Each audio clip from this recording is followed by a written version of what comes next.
સુરત શહેર police commissioner વગરનું છે ત્યારે એક 8 વર્ષની બાળકી પર દુષ્કર્મની ઘટના ચર્ચામાં આવી છે। મોરાભાગળ ખાતે આવેલા મેટર્નિટી હોસ્પિટલમાં બપોરના સમયે એક 8 વર્ષની બાળકીને લોહી લુહાણ હાલતમાં લઈને તેના પરિવારજનો આવી પહોંચ્યા હતા।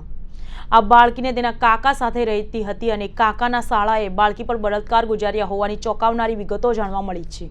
પ્રાપ્ત વિગતો મુજબ વરિયાવ ખાતે રહેતા એક શ્રમજીવી પરિવારની 8 વર્ષની બાળકી પર 14 વર્ષીય કિશોર દ્વારા બળાત્કાર કરવામાં આવ્યા હોવાની શંકા વ્યક્ત કરાઈ છે। આ બાળકીના માતા પિતા મધ્યપ્રદેશમાં રહે છે અને અહીં તેના કાકાની સાથે બાળકી રહે છે।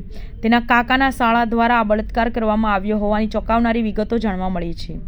બાળકીની હાલત નાજુક હોવાથી પરિવાર તેને મોરાભાગળ સ્થિત હોસ્પિટલ લઈ પહોંચતા બાળકીની હાલત જોઈને મહિલા તબીબ ચોંકી ગયા હતા।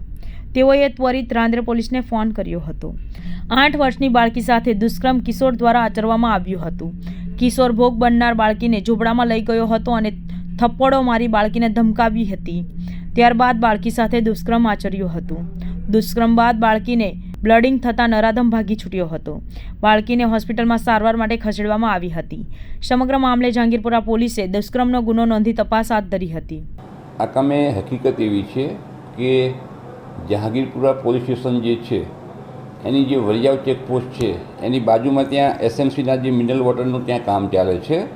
એ કામ અર્થે ત્યાં આઉટ સ્ટ્રીટના મજૂરો પણ એમાં ત્યાં કડિયા કામની અને બીજી બધી મજૂરી કામ કરતા હોય છે। એ રીતે આ કામે જે ભોગ બનનાર બાળકી જે છે એ એના કાકા કાકી જે છે કે એમને એક 1.5 વર્ષનું નાની દીકરી છે એની સાર સંભાળ રાખવા માટે આ ભોગ બનનારને એના કાકા કાકી સાથે રાખતા હતા।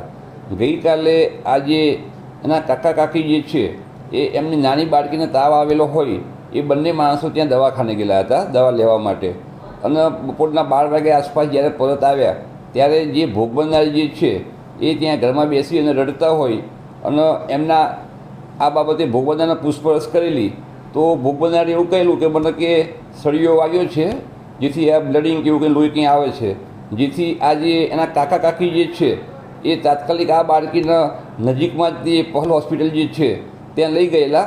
ત્યાં ડૉક્ટર સાહેબે સારવાર માટે એનો ચેકઅપ કરતાં ડૉક્ટર સાહેબને એવું જણાવેલું કે આ જે બાળકી જે છે ભોગ બનનાર એની સાથે બળજબરીથી કોઈએ સંભોગ કરવા માટે પ્રયત્ન કરેલો છે, જેથી કરીને પોલીસને જાણ કરતાં અમરોલી પોલીસ ત્યાં તાત્કાલિક પહોંચી ગયેલી અને આ કામે જે ભોગ બનનાર જે છે એના કાકીની ફરિયાદ લઈ અને ધોરણસરનો ગુનો દાખલ કરી અને હાલમાં તપાસ ચાલી રહી છે।